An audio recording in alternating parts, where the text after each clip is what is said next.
Hi, I'm Lisa Gable. Welcome to the Break It Down show. Oh, welcome. That's fancy, Lisa. Thank you so much for doing that. Lisa Gable's written a fantastic book called Turnaround. She is a Todd Hester is also joining us via co-host. Todd, how would you describe how well credentialed Lisa is? It's remarkable. It's exceptional. It's just impossible to be as successful and as accomplished as you are, Lisa. Thanks for coming on the show. Todd, say hi to Lisa.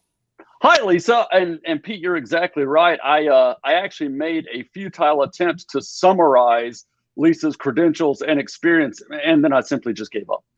Well, it's been 40 years, so it's a long time. Well, Pete, with your A-OK, that's a great segue into actual talking about the book.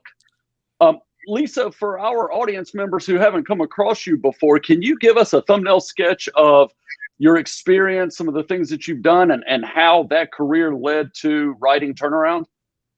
Absolutely. And thanks for asking me, and thanks for having me today. So my book Turnaround, which you can find on Amazon, Barnes & Noble, at indie bookstores, focuses on my career path, which was unusual. I started my career in the Reagan White House, and I got recruited to come to Intel Corporation by a gentleman, Craig Barrett, who had become the CEO and chairman of the board.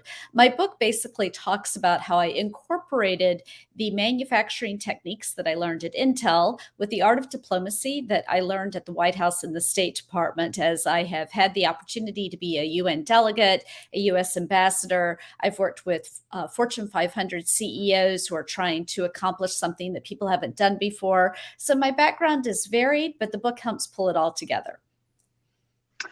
It really does. One of the things that stuck out to me about the book, and I'd love to hear you talk a little bit more about this, is the human element. For various reasons, I've read more than my fair share of organizational books: how to build an organization, run an organization, turn around an organization, so on and so forth. And what I really enjoyed about Turnaround, and I really did enjoy reading the book. There's a real human element to it, whether you're talking about shuttle diplomacy, whether you're talking about keeping your commitments to people, regardless of how trivial you may think that commitment is, building consensus and partnerships and coalitions. There was just a really strong element of that personal connection. Can you talk to us a little bit more about where you got that from and how that ended up in the book? Well, sure. I mean, one of the things that I've always believed, and I learned this from my father, is the importance of people. People are at the center of everything we do. So one thing about a turnaround is that you are making some very, very tough business decisions because of the economics of the business. The revenue might be not be coming in the way that you hoped, or the cost of doing business may be too high. But as you're making those decisions, you always have to remember the people that are impacted. And so one of the things I talk a great deal about is empathy, ways in which you communicate to people the changes that you are making. Secondarily, is the other thing I talk about is partnerships. It's really important to partner with other people. We try to be lone rangers sometimes. Sometimes we have our hero complex. We try to come in and save the day.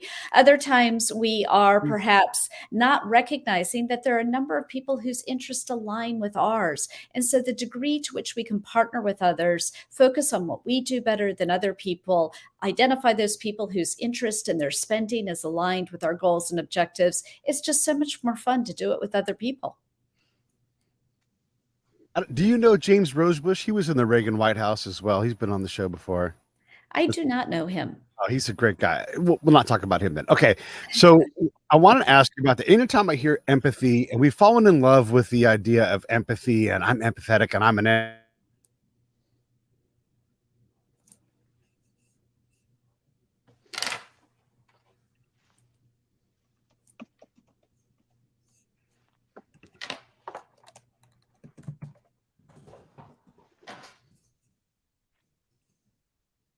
Pete, you froze up on us. Lisa, can you hear me? I can hear you now, Todd. I think what he was asking about is empathy. Is that correct? It is, and it sounded like he was kind of going in the direction of it. It's a word that gets tossed around a lot, Yeah. without maybe knowing kind of how that works. Yeah.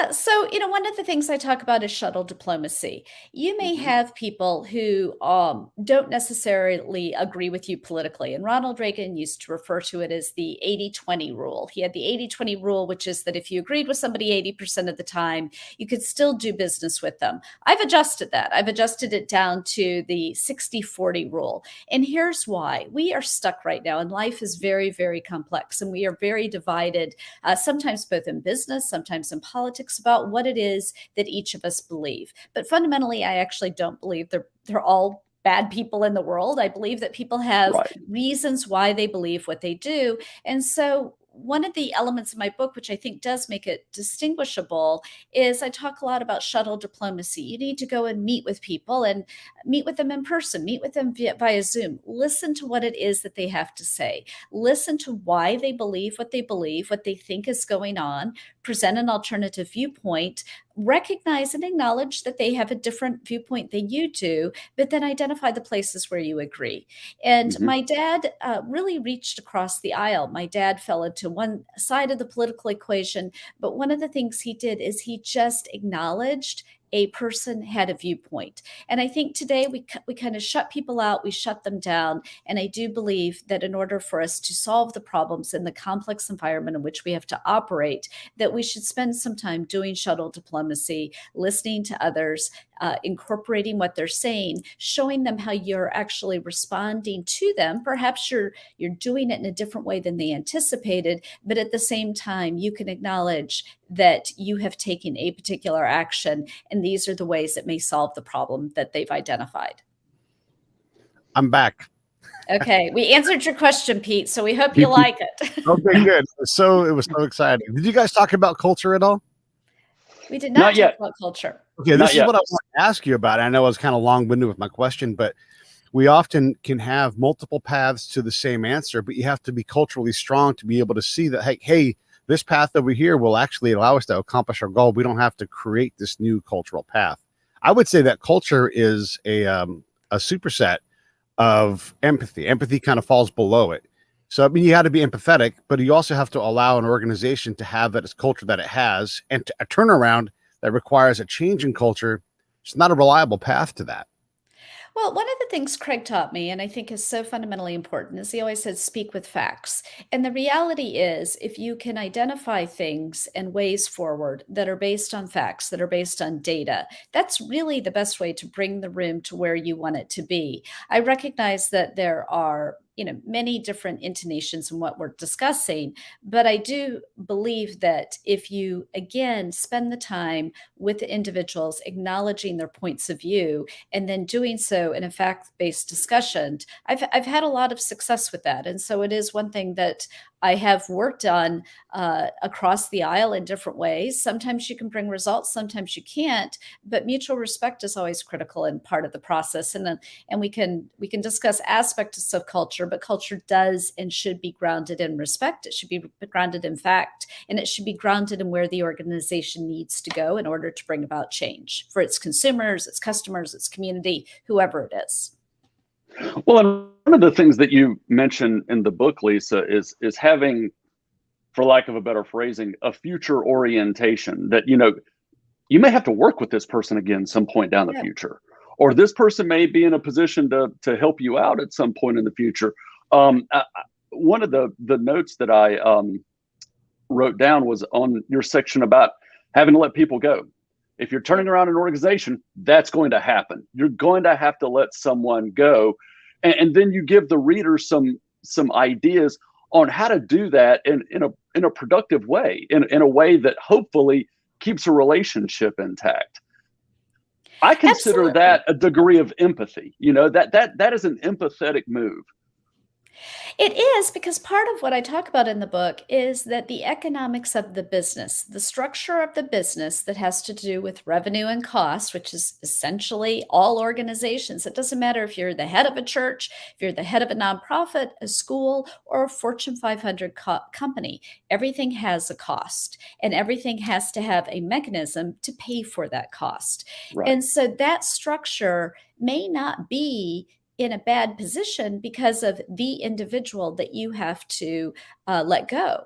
And they're at the, they just happen to be timing wise at a place that perhaps their business unit is no longer going to work within the future that you've outlined for the company. Perhaps the job that they have is no longer applicable to the jobs that you need to produce. You might have identified ways that you attempted to go through a retraining process with that individual. But again, it may be that the retraining, even as you are doing it, is not going to align with the long-term future of the organization. So being able to acknowledge that, being able to have a conversation with them, and there is nothing that prohibits you from writing a letter of recommendation and opening a door for that individual, a good individual, towards their next job. It's just business. And so being able to help them find their next place, what you may find out is I talk a lot about partnerships. You may be actually able to place them in a job where they become a future partner. So you're going to see these people again. I've been around for a long time, since the Reagan administration. So I keep running into people, not only in the United States. I'll be walking down a hallway in Munich, Germany, or in Hong Kong, and I run into somebody. So be nice. It's simple, and yet it's incredibly complicated at the same time. Just be nice. Just be nice. Can I add an element to that be nice part? Because you're far away. You're in an airport and you're like, well, there goes so and so. And when they turn to you and they say, Lisa, you said something to me once. If you've been genuine, if you've been authentic, if you've been honest with yourself and who you are, the next thing out of their mouth is not going to be like, oh, I'm worried what they're going to say. Like, they're going to say something that empowered you. I'm sure you've had experiences where someone says, oh my God, Lisa, you said this to me one time.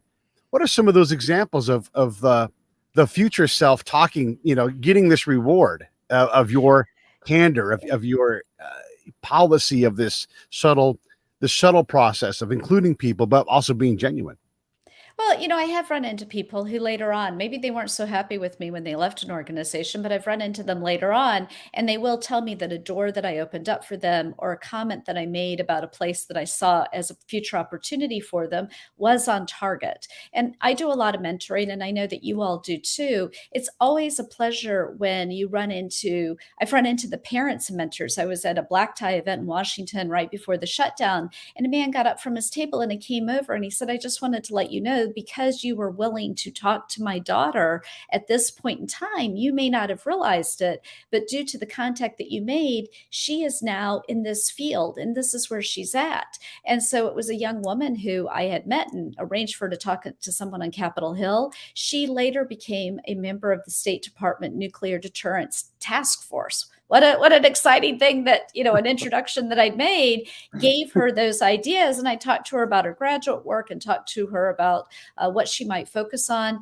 Yeah. When you're going through a moment, it's not apparent to you and it's not apparent to the next person. And it's a point of great frustration. And so you may not be perfect in the moment, but if you are genuine with the individual, I have had instances where people have come back and actually thanked me or acknowledged that that conversation we had was tough, but it led to a wonderful new opportunity in their lives. Well, let's talk about one of your biggest mentors, if not your biggest mentor, because it really comes through in the book how much you both love and respected your father. I did. So tell us a little bit about him. So my father was an individual who had great humility, and yet he was a very wise person. He was a very wise soul. He had been one of 7 children. His siblings were 13 to 20 years older than he was. And so his father, during World War II, after his mother passed away when he was 7, sent him off to boarding school in Canada. And so my father basically raised himself. He was just shuttled from different boarding schools to boarding schools, both during the war and then after the war. And so he had to figure out his own way. And it taught him one thing that I thought was particularly exceptional, which is it taught him to not look at the new shiny penny. Don't look at the person who is the most popular person. And, we've all been there where that person comes in and they're just so amazing and they have all the perfect background. What my dad did is he focused on individuals and really digging in to understand what was unique about them, what characteristic was unique about them. He didn't focus on the negatives, he focused on the positives. And what he was able to do is through his mentoring, help them draw out that thing that made them special, that made them exceptional, and then then provide them with the mentoring and the tools to basically course correct over the way in which they presented themselves or the way in which they were managing relationships with others, because he himself knew that you don't always have that training. You don't always have that opportunity. And my dad was able to build an institution, for a very small institution to a very, very large institution that now has 7,500 people in it. And as he passed away 2.5 years ago, I found a letter. And this letter shows up in my book because it's the end of the preface. And what it talks about is a letter my dad sent to me when I was a middle manager at Intel Corporation. And there's nothing worse than being a middle manager at a Fortune 500, because you're not young enough that they feel sorry for you, and you're not old enough where you actually have all the answers. You're just stuck there in the middle. And he said, and basically the summary of his note was that the biggest stumbling, he said, challenge your crisis. His whole point was challenge your crisis. The biggest stumbling blocks I ever encountered actually ended up being my biggest stepping stones. And that has been the case over and over and over again in my life. And it's the case in a lot of people's lives. We zig and zag through life. Doors open, doors close. We're in the hallway. The hallway's not always the nicest place to be, but we can't anticipate always where our life is meant to go. And so focusing on challenging your crisis, understanding it, what can you do in the future? Those are things my dad taught me. And it's actually what inspired me to write the book is both the letters I received and the phone calls from people he had mentored, men and women, in addition to finding that letter. When I read your book, I found myself thinking, I wish I had met this guy. Yeah. This guy sounds awesome. I really wish I'd had the chance to meet him. One of the things that I wrote down, and it probably is a corollary to our discussion about empathy, is a word that you use to describe your father as a man who has humility. Yeah. And in the book, when you're talking about some real potential obstacles or failures to watch out for, you talk about folks that let their ego trip them up and get in the way. Is humility something that you learned from your dad? Does it come from your faith? Did a mentor at Intel say, Lisa, you simply must be more humble? Where did that come from? I think it did come from my dad. And part of it is you can't be all things to all people, and you can't always be the smartest person in the room. And what I mean by that is we each have unique talents. We each have academic backgrounds. We each have studied different things. We have risen to life through different paths. There's some people who aren't comfortable acknowledging that they don't know what's going on. And maybe it is because of my dad, but I was always willing to raise my hand and go, I don't understand. I currently run a medical research foundation. We do transformational research, clinical trials. Trust me, I'll sit through these meetings, and sometimes I don't understand 75% of what they're talking about. I know what I'm talking about, but I don't know what they're talking about. They're MDs, they're PhDs, they're researchers, and so don't be embarrassed to raise your hand and say you don't understand. Don't be embarrassed to find someone after the meeting. And as an adult, we need mentors too. And I think people think that there's this point where I've risen to this level, I can't possibly need a mentor. Well, I don't know about you, but I don't know how certain aspects of social media work. Sometimes I find myself being mentored by the 25-year-old in my office. I'm like, just help me figure this out. Right. I don't understand it. What Right. works in this platform? So being willing to just acknowledge that you don't know is a huge relief, because guess what? Other people in the room all of a sudden going, I didn't understand either. Right. And it's just being that first person to have that conversation. One thing that stuck out to me when I was reading that section on leaders and egos is that if you think you've already arrived, if you think you've got all the answers, if you think you no longer need a mentor, you are by definition cutting yourself from any more additional growth. You are. You can't grow past that point. And if you can't grow past that point, the people around you are going to have a harder time growing. The organization is going to have a harder time growing. That there's a stagnation that sets in when the ego kicks in. And so I was when I was reading your book, I was actually thinking that in a way that may sound a little counterintuitive to your contemporary American, humility is actually a pathway to more growth. Um, I'm not sure that we have an overabundance of humility in our current cultural situation. Um, it, No. it'd be nice probably if we had a little bit more of that. Um, but it struck me that, I mean, I'm a theologian, so obviously I'm going to say that a virtue like humility is its own good. It's a good in and of itself. But what came out to me in your book is it's pragmatic too. I mean, there's a pragmatic aspect to, you know, brought up empathy or the virtue of humility, that there's some of these character traits that can be really, really useful on a practical level.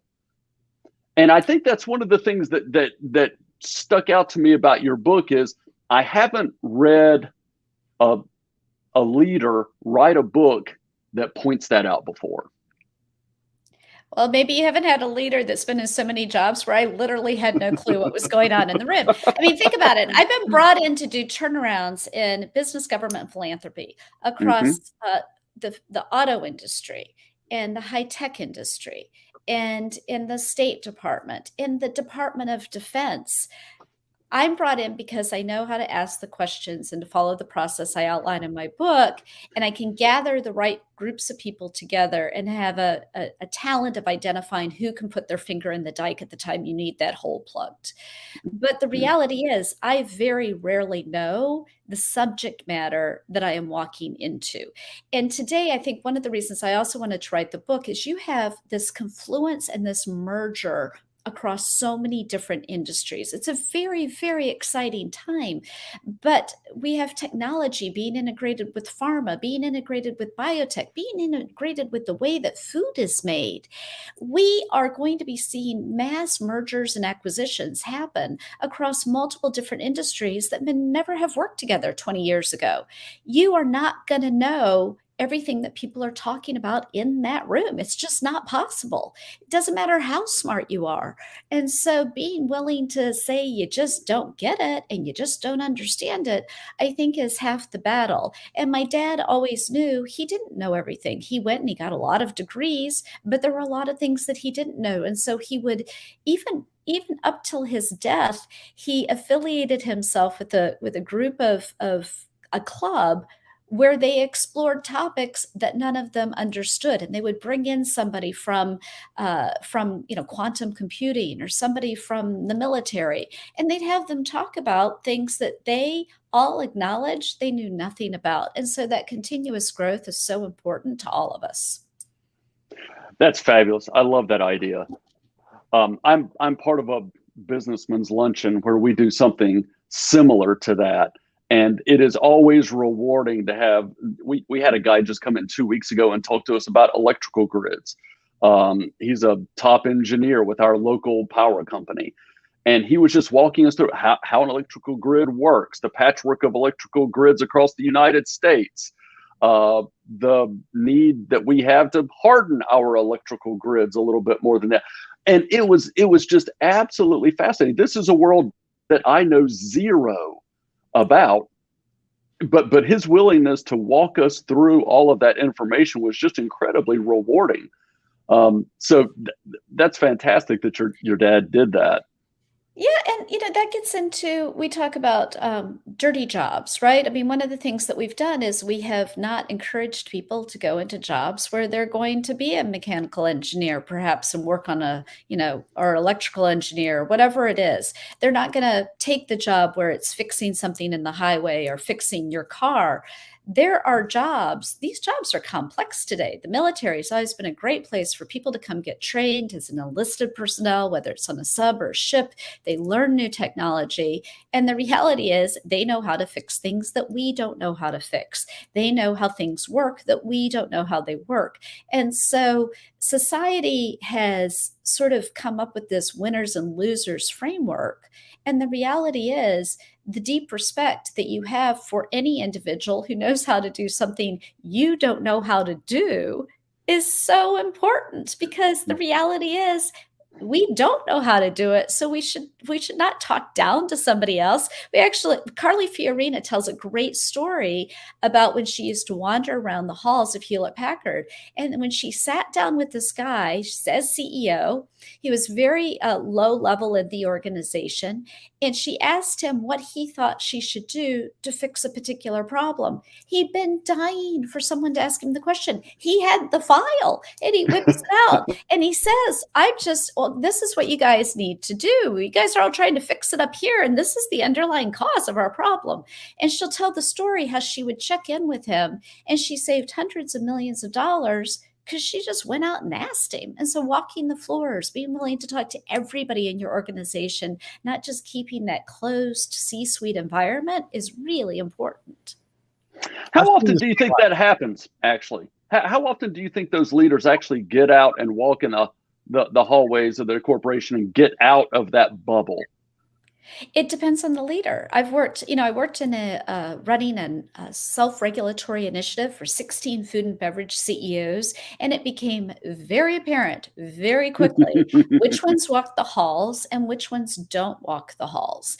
And I've stayed very close to the Hallwalkers Yep. and those families. I was just on the telephone with Tim Smucker, who's the chairman of the board of the Smucker Company. They make jelly and they make peanut butter and all sorts of things. They actually make pet food they recently bought. He's a Hallwalker. He's a Hallwalker. And so when I call him up and I'm like, Tim, I want to do this thing on leadership and character, and I just had a sneaky suspicion you had great ideas, he had already gone and pulled out all of his files and sent me. As a matter of fact, I just opened the FedEx because he spends the time, and that family is trained when they come into the company. It's publicly traded, but they're trained to do all the jobs. The Course family, they trained everybody to do all the jobs. It wasn't like you just went straight up to the C-suite. You had to learn how to drive the truck first. And consumer product goods companies go into those little mom and pop stores in Mexico and India, and they're in there talking to people who are making $100 a year and supporting a family of 5 to 10 people. They're their customers. They want to hear how that customer is moving $100 worth of product, because that's actually 45% of the market in some of these developing nations. So it's important. Certain industries understand it, and other ones, maybe they've forgotten. One of the things I noticed when I was deployed, you'd work at brigade and division levels, all these super high levels. And when I had the opportunity to sit in that room, I could see them screaming at me how their complete disconnection from the ground truth. I always called it the spaceship. I'm going to go to the spaceship today. And they would say things that you're just like, how in the world can you say this? Like painting a wall of a government center was going to somehow attach people to the government. Like, that's a wonderful and adorable idea, but it's much more complex and hard than that, right? So I get, in that room, in that bubble, even if you walk the halls, you still have to get even further out to find out, like, is this possible? The story I always tell is there was a State Department guy, very high placed, and he kind of wanted to get me. And so he's like, hey, what's their favorite TV channel out there, Pete, in that valley over there? And I was able to say to him, Dennis, there's no electricity in that valley. And so it completely exploded their reality. Not that they couldn't adapt to it, but they needed that shock of someone coming from reality, from the ground, to give them knowledge that they had started making assumptions and had no idea they were doing it. And Right. I could, and then I learned how to, and you must have this knowledge. I learned how to look at their wall when they communicated and go problem, problem, problem, problem. And these are not hard problems. These are perception problems. They aren't attuned to where the problem is. Does that make sense? Absolute sense. I mean, one of my favorite movies or television series is Band of Brothers. Love that show because it really shows you all that these gentlemen went through as they were fighting each of those battles. And I do believe that, I worked with the military, as you all know, during a very difficult time. And it was when, Tailhook had happened. And I don't want to get into Tailhook because that opens up a whole other avenue. But we had half Democrats and half Republicans. Half of us were holdovers into the Clinton administration. And so we didn't agree politically. But what we made a decision to do is I brought up the idea that I was at Intel and we were competing for what's called the Baldrige Award. And it's where you measure the processes of the company and how that company is doing its production and manufacturing. And so this award would be given to some of the best run run companies in America. I said, can we just bring in the Baldrige people? So the Baldrige people came in, and we were visiting military bases, and we all agreed that we'd stick to whatever process they told us. We'd try not to politicize what we knew was a very difficult situation. And so they gave us a checklist of questions to ask. And I know I did, and my peers, I did 1,000 interviews where we Wow. interviewed men and women at 52 military bases, myself personally, 52 military bases around the world. And then my peers on the committee did the same. And we always made sure that we talked to people at all levels. In fact, we spent 75% of our time talking to enlisted personnel, master sergeants, chief petty officers. We wanted to understand what bothered them. And we came back in a room after these trips, and we had those white sheets hanging on the wall, and we all had written down what we learned. And then we were given the 5 stickies, and the admirals and the generals, and all of us are going around with our 5 stickies. As you may know, what you get to do is you can put all 5 stickies on one thing that you decide has to be the issue that we go after, or you can spread your stickies out. But the reality is you have to rank and rate. You've heard all this stuff. You got to rank and rate what you're going to talk about. And you know what the top thing was? Military housing, back-to-back deployments, not being able to get access to the equipment they needed to fix the airplanes during Kosovo because we were going in so frequently, not being able to get back to their homes. And so you did have more people maybe activating bad habits. People get frustrated. When you get frustrated, sometimes you say things and you do things that you wouldn't normally do if you weren't exhausted. But it put a different prism on it. And as you said, Pete, you get out, you talk to everybody. That's really the only way to solve the problem. Is you've got to talk to the store owners, the grocery store workers, the truck drivers. You've got to talk to everybody that's in your supply chain. I could preach the most amazing sermon that would make St. Augustine himself envious, and it would still not get me as far with the congregation as spending time with a parishioner where the parishioner was in the parishioner's world. There's nothing that beats it. There's nothing that beats cultivating that relationship. There's nothing that beats meeting someone where they are and communicating to them that they are worth you getting out of your comfort zone and hanging out with them. Pete, this had to be a life or death matter for you when you were in Afghanistan, is having that skill set of meeting people where they are. Oh man. This is, and I want to say this because I know that Lisa will have a lot to say about this. 2 of my favorite questions to ask anybody, because I had to balance the military at all of the military nonsense, State Department, all those people, especially people who had Kennedy School of Government degrees, because they were horrible at their job. But I knew that was going to show up somewhere. And I always have to hit those guys because they don't know that they're the dumbest person in the room. But also with the environment and the people I lived out there. And so I would say, what's your opinion on whatever the topic was? And then I'd also say, what keeps you up at night? And those 2 questions opened up hearts and beautiful stories and tragic stories, and then the simplest problems. Here's what keeps me up at night. I worry about my daughter going to school by herself, whatever it is. And we don't even know which side of the equation I'm talking about. So those were questions that changed how I saw what truly comprised of where the work was. That's the other question I asked myself. Where is the work here? Right. And those were the things. I'll shut up now. Well, it is so important, and things do keep all of us up at night. They're very, there are very few people who don't have those nights at 2 o'clock in the morning where you're trying to solve a problem, and we see it in the world that I'm in today, which is with patients. And there's something that the FDA brought about during the last few years, and I actually think it is a very important issue for us to focus on. They call it the voice of the patient. And my husband's had cancer off and on for the last 23 years. He has 2 autoimmune diseases. And I was speaking to someone else earlier about he keeps track of everything. He keeps track of how he responds to different drugs. He keeps track of what's going on in his life at different times. He keeps track of things he can't do that he used to be able to do. So that voice of the patient, that understanding what that person's going through, what they tried, what didn't work for them, what worked for them. As you say, within the military, we have such an amazing group of young men and young women who are out there. My nephew is a Marine, He'll be deployed in November of next year. Actually, he's going to be deployed soon. I just realized he's going to be deployed in November. It's been so far off that we've been talking about it as he was going through all of his training. But those young people know, and you want to hear them. And so doing those military interviews was truly one of the biggest life-changing moments of my life, to really understand what they were going through, whether they were at the DMZ, whether or not they were in Europe, whether they were in North Africa, wherever they were. I had a parishioner tell me one time that when I spent time with him, I made 5 minutes seem like 30. And I said, wait, do you mean that in a complimentary way? and he said, yes, in this case, I actually do mean it like, it feels like it's invested time. You can't beat that. My wife's an ER doctor, and she's also the medical director for emergency medicine of her hospital. And she, I don't think I'm talking out of school here to say, she has a tough time getting her staff to see patients. You're talking about patients advocating for themselves and having a voice, seeing patients as individuals and not as clinical presentations.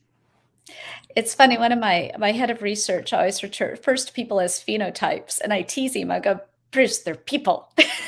Right. I never even heard the word, because, Lisa, then I'm going to make it more complicated. There's also genotypes. I'm like, they're people. They're people. Something hurts. They had a rash. They had this reaction to the drug. And it is hard. Look, I just, as I've been in this field and as I went through everything with my husband, there's such wonderful people who are at the medical field, and they're trying to do the right thing, but they're overwhelmed. They've got a lot going on right now. They had a lot going on before. I mean, some of the hospitals in California, downtown Washington, D.C., when you think of the quantity of people that they see, be polite, be nice, recognize and acknowledge that they're doing so much. Right. Mm-hmm. Well, that's exactly right. And even when the issue is of the person's own making, we'll say, there's still a story there. There's still a story behind there that got them to where they are. And that's something that cuts across that's true in the military. It's true in the philanthropic world. It's true in the ecclesiastical world. People are people, and we're really not all that fundamentally different from one another. There are a lot of people who accentuate the things that do make us different, but we're fundamentally just people. Yep. And we all get frustrated, right? I mean, it's kind of like, I sobbed during the 9/11 20th anniversary when they reposted the conversations of the people on Flight 93 that went down in Pennsylvania, because I'd never read the entire script. I don't even know if the entire script was out before the 20th anniversary, but people were posting it. And when you look around an airplane, and it's funny, I just came back from California last night. When you look around an airplane and you look at all these people that you have nothing in common with, and you pay attention to the fact that they're talking to the guy 3 seats in front of you about whether or not he's willing to open the door and stand out of the way so the rest of us can go on the raft. Right. It brings it down to reality that when bad things happen, it doesn't matter if it's an earthquake, it's a fire, if it's loss, whatever, a car accident. At that point, we are all equal. As Todd, you're the minister. We're all equal in the eyes of God. We're all the same, and we all react differently because we all handle frustration differently. And that's one thing that the book really tries to address. We all handle frustration differently. We do. And there are, I said, everybody during COVID got one freak out moment, because I watched people that were type A personalities that held their organization together. They were the steady eddies. We're all going up the hill. We're just going to keep going up the hill. And you know what? May of this past year was like a freak out moment for a lot of people. They'd absorbed all of the difficulty on behalf of other people. We all get one. And so the question is, what do you do afterwards? Yeah, part of your book toward the end actually talks about the need for rest, the need for stepping back a little bit. When you talk at the end of the book about planning your exit and what does that exit look like, and you said there are going to be a fair number of people who need to take a break and walk away from this for a little bit before they start their next project. And we're all we're all beneficiaries, for better or for worse, of the Protestant work ethic, which says that you sort of begrudgingly get a Sabbath, and that's about it. Yeah. But everything else is go, go, go, go, go. And I appreciated that you brought out the fact that we're human. We're not robots. We're not machines. We can't just go on forever. You've got to take a break. You've got to recharge the batteries, or else the freak out moment becomes freak out moments, Yeah. plural, which isn't good for anybody. It's not. And, one of the things we tried to do during COVID is we tried to get our teams to take time off, and then they still wouldn't. So what I started doing is just shutting down the office for everybody. I was like, okay, the Friday before Labor Day, we're just shutting it down completely, like literally shutting it down completely. And we're doing that this year between Christmas and New Year's, which we don't normally do because otherwise they don't stop. If there's another person working, they still don't stop. Like you said, that work ethic's really, really strong in people. And Mhm. you need to just like shut it all down at some Yeah. point and give them the time off to just do something else. There's a lot of smarts in that. We are so bad, at least in this country, at just resting and Yeah. investing our time in something else. It's an important thing to do from a leadership perspective. Your job right now is to go hang out with the people that you love. We don't want to see you here. One of the things I'm a nap taker, and especially now as I've gotten older. And when someone would ever kind of like get a little weird, like I'm going to work 20 hours, just not in a row, or we're going to take a couple hours off. But I would say, hey, I promise there's going to be plenty of war when I get back. Like you guys aren't going to right. They're still going to be shooting at you. Yeah, we're still going to be making jelly on Monday morning. Everything's going to be fine. If you're not here for 5 minutes, it's going to be fine. Go rest. Go be the best version of you, somewhere else. It's hard to get people to believe in that, though. I mean, closing the office, okay, great, but also don't access your email or whatever it's going to be. How do you enforce that in someone who's a leader who needs convincing? How do you enforce that lesson for them so they see it? Well, I'm the worst person. So all the people who are listening right now that work for me go, well, she never stops. It used to be, I got to be honest with you. It used to be that I get on a cross country flight or a flight to another country. And I was so happy that no one could contact me. Now that they put Wi-Fi on those airplanes, I'm really less happy about it. I'm just like, oh, do I sign up or do I not sign up? How much was that Wi-Fi? Oh, it was $35. Not going to do that one. Oh, it's only $8. Should I sign up? It's hard. I like to bike. My husband and I got bikes. And so for us, if we can get on the bike and we do, a long trip on a bike, then nobody can find us. And you almost have to physically separate yourself from the device to sometimes be able to stop. And look, we're all trying to make things work. And it's hard right now. I mean, we know what burdens people are carrying, and it's a very difficult time. And so taking that time, whether it's swimming, I'm big into athletics. If you're a swimmer, just go swim 50 laps. If you're a biker, just go bike. Go do something that's different and that's physically rejuvenating, or go take a nap. I can't take naps. I wish I could. It's interesting that you bring that up about bicycling. My wife and I are backpackers, and we very much love the aspect of backpacking where you're not too deep into the trail before you run out of cell signal. And for us, that's a feature. It's not a bug. But we were backpackers when we were dating and engaged. And it's funny how now in 2021, we celebrated our 27th wedding anniversary last week. And in 2021, we consider it such a positive good that we're out of cell signal. Whereas when we were in college together backpacking with our InterVarsity Fellowship Bible study group, that was just a given. I mean, there was no cell signal. I mean, this wasn't even an issue. We have to be deliberate about it now. We do. We have to teach our kids how to solve problems too. Yeah. I mean, look, my sister and I lived in Taiwan during the late 80s, and my sister did this trip around the world. We couldn't reach our parents and they couldn't reach us. if she, and she did, she had all sorts of things happen. She broke her leg, she broke her collarbone, she got shingles. She had to figure it out. She had to figure it out in Africa and India and Hong Kong and Thailand. I've told her she should write a book just about all the medical problems that she ran into. You should. But you have to figure it out too. It makes you solve the problem. The hardest thing we have right now is that, if my daughter has a flat tire, she calls me. I'm like, call AAA. Call AAA. They can help fix that. What do you want me to do? I can't tell you what to do.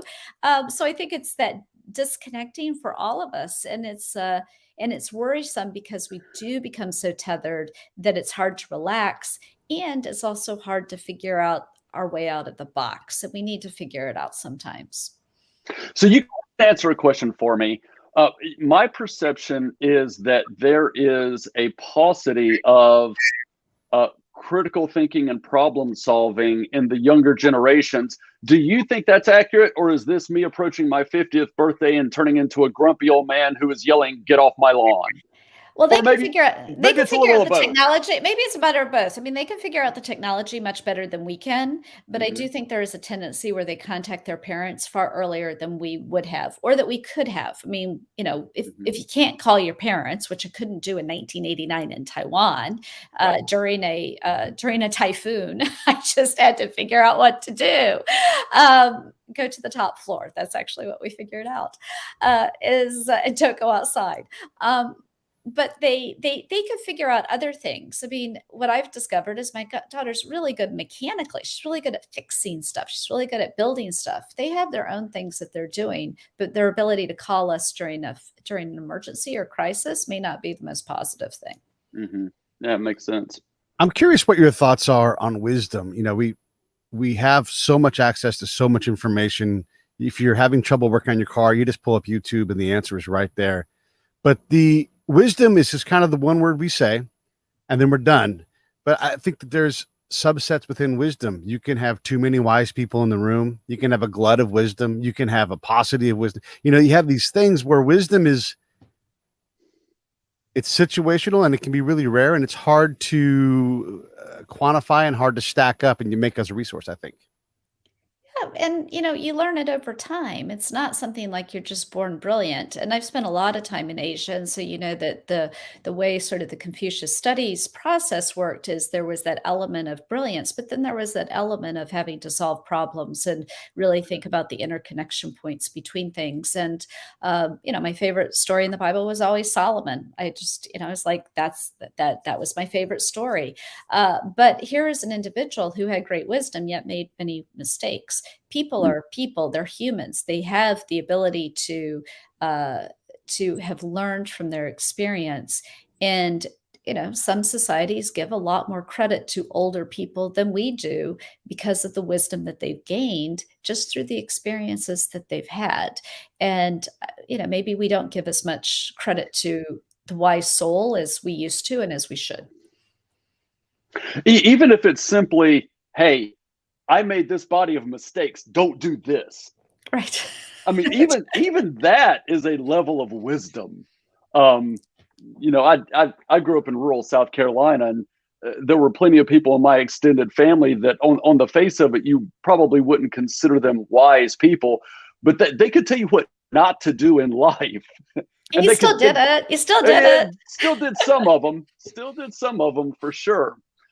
We got probably about 10-ish minutes left, Lisa. Talk to us about the process of writing the book. Did you enjoy writing it? There's got to be a level of satisfaction in seeing it out there. There is, but it's a longer process than people tell you. I'm a very quick writer, and so I wrote the book for 6 months. Well, actually 5 months, from Labor Day until December 31st of 2020. And I would wake up at 7:00 on Saturday morning. I did it on Saturdays and Sundays, 7:00 a.m. until 4:00 in the afternoon. And nobody was allowed to bother me. But it was just my husband and I on our farm. So who was bothering me? It was during COVID. There wasn't anything going on. If I wanted to attend church, I could just watch the church service at 5:00 at night.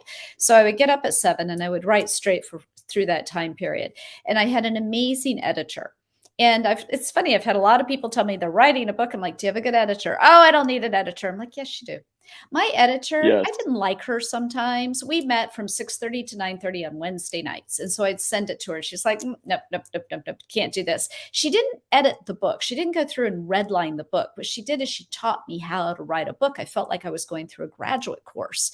Wow. And I was talking to a professor, and she would just do comments. This sentence doesn't make sense. And I'd be like, well, do you want to offer up a suggestion? Is that what you're supposed to do? And she's Right. like, no, go figure it out yourself. The sentence doesn't make sense, Lisa. If you say this, this, and this, how does that sentence make sense?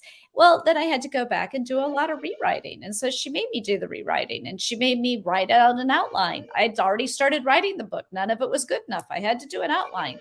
So that is the process. It's a long and arduous process.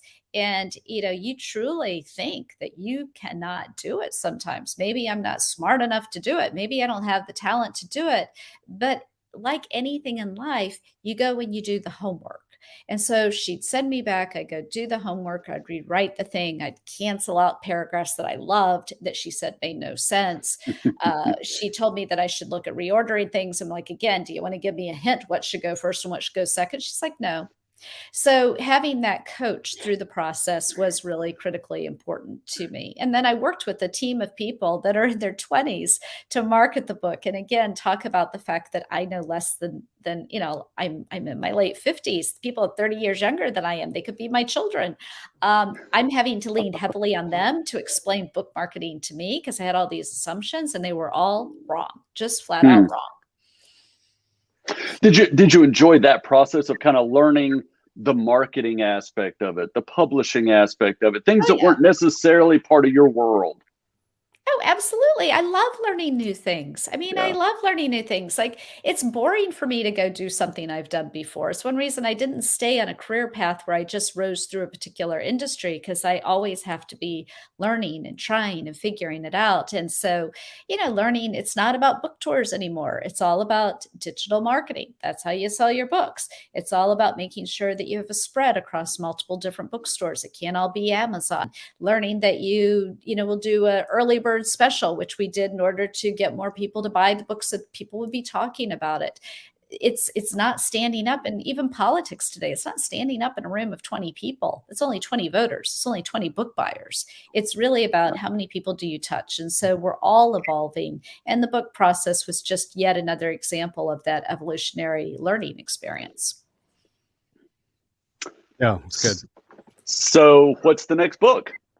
So the next book is going to be on leadership and character. And what I want to do after I'm retiring in the spring from my job as a CEO and talking to academic institutions. And what I'm very passionate about is leadership and character. I've mentored a lot of people. I've helped people at the beginning of their career. I've helped people in the middle of their career. And I've actually helped a lot of people at the end of their career when they're realizing that they're only 60 years old. They've perhaps made their money. They want to do something. What else can they do that will really make a difference? And so what's the characteristics that you need to have at those different moments and times? What is true leadership? And I talk a lot about, we live in the greatest democracy. We live in the greatest democracy.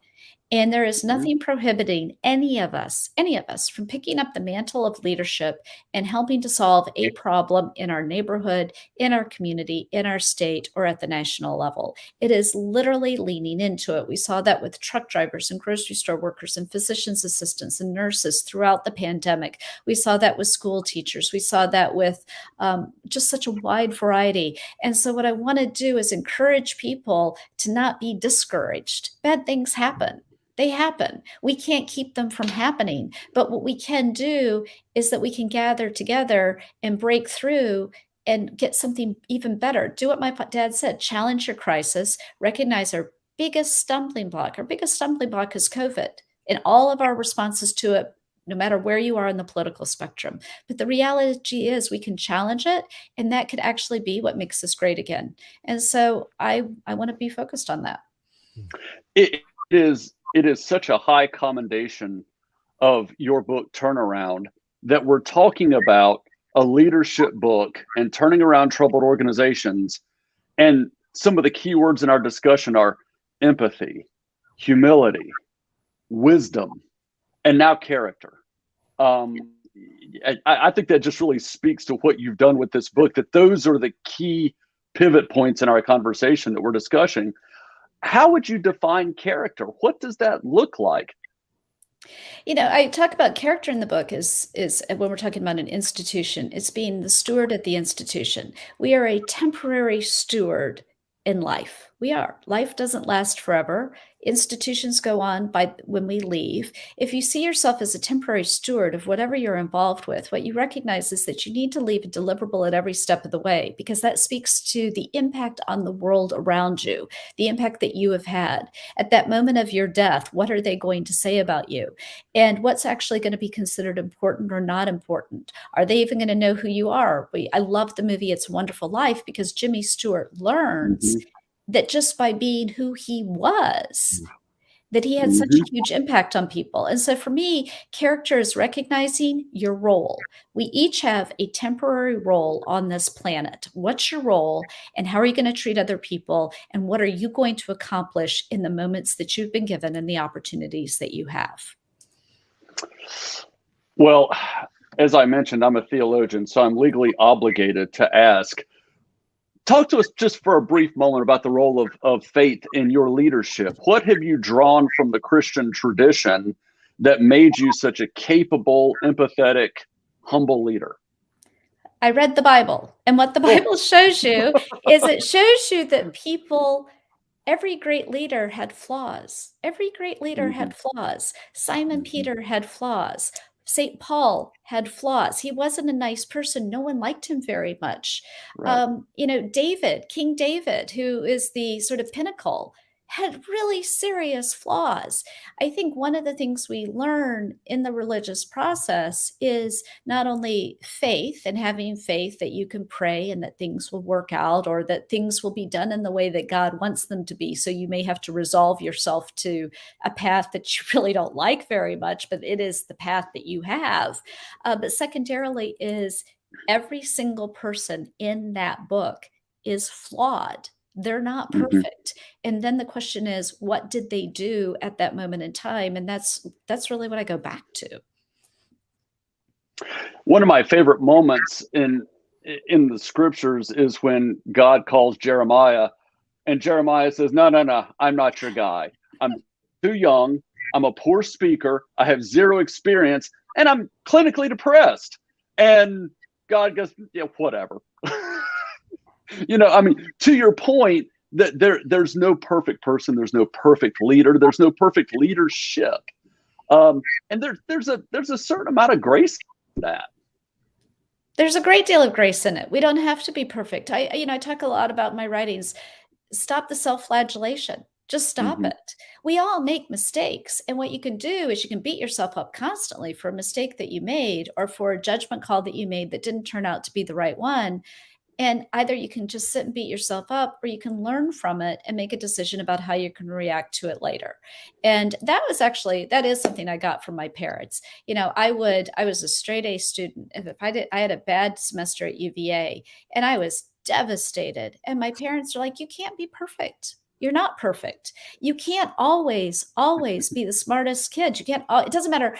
But I said, well, I tried and I wanted to, and I knew that it's my job to do my best. And my dad said, sometimes your best isn't the A. It just isn't. And learning that was a really important lesson to learn in life. I'm going to take a moment here to kind of wrap things up. So the first thing I want to say is everybody should get Lisa's book. There's a link there for Amazon on the page. That'll also be in the show notes if you guys want to get it. The book is called Turnaround: How to Change Course When Things Are Going South. I think it's fascinating. It's interesting. It's always like there's all these ways to do this, and people talk about these topics, but I think how you're presenting it with your experience, it's a really, really powerful book. On a personal note, I'm letting everybody know through the show that my brother passed away last week. We're trying to get the family stabilized and going forward. And so what we're asking is, in addition to thoughts and prayers and condolences, is if you're able to contribute to their GoFundMe, the link is going across the bottom of the page. You can also go to any of my social media accounts, send me a note, send me an email, send me a text. I'll send you the link to that. That is the best way to help. I'm gonna get them going in the right direction. They're gonna also be able to get themselves going. But that's what my brother would want. That's what I need. That's the help I need. So if you guys are into that, GoFundMe. That's the best place to go and help us. And I'm going to turn it back over to you guys. Todd, any final questions? Any last words? Lisa, thank you so much. Listen, I could talk for another 2 hours to you about this stuff, Lisa. I mean, this is really deep, substantive stuff, and I've really enjoyed the conversation. Is there anything that you want us to know about the book that we didn't cover in the past time together? Is there something we should have mentioned, or something that you want to say? Well, I appreciate your asking. And first, Pete, I'm so sorry to hear about your brother because that is such a huge loss, losing a Mhm. sibling and one that you're particularly close to. All I would say is it doesn't matter what stage you are at life. I've tried to write the book in a way that if you're the CEO of a company or if you're just starting out your career, that there's something in there for you. I found out my daughter was skipping around to different chapters and she goes, "Well, Mom, I just wanted to find the stuff that would help me right now." And so what I hope I've done is that I provided each and every one of you with answers to the stuff that you're trying to deal with right now. I, my parting shot is that I wouldn't limit the readership to people who want to turn around troubled organization. One of the things that I mentioned in my review is that if you read the book now and implement some of what Lisa is saying, maybe you don't end up in a place where Yeah. you need some of these lessons when your organization is troubled. So there's a lot of great stuff. I hope people take advantage of it. I really do. All Well, right, thanks stand so by. much for Go ahead, Todd. And Pete, I was just going to say, thanks for letting me ride shotgun on this one. I had a blast. I appreciate you You did letting me all the jump work. in on I just this. sat back. I was back in the drink car with a cocktail. All right, stand by. Hey, thanks for watching the show. I really appreciate it. Right here, you can subscribe. Please do that. It makes the show grow. Hit that notification bell so you know which incredible guest is coming up next. Down below is the PayPal link. You can put a small subscription in. That is an enormous help. All that money goes right back into the show. And then right up over here are the next episodes you should listen to, curated by yours truly. Thank you so much for watching the Break It Down Show.